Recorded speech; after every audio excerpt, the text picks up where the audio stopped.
Alam nyo kung bakit ako umiiyak? Kasi ang saya ko ngayon. Nahanap ko na yung babaeng magpapasaya sa akin.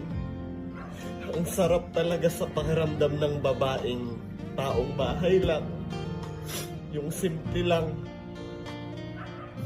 Masakit lang talaga isipin na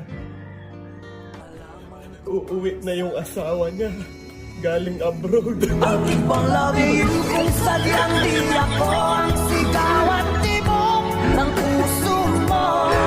Mabuti na nalaman ko na ako'y di.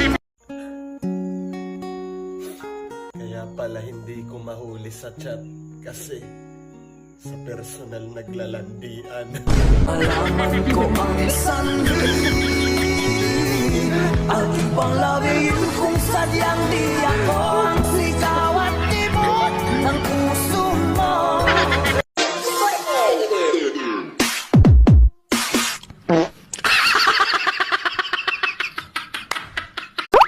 Gusto ko sanang magbikti. Kaso baka mamatay ako.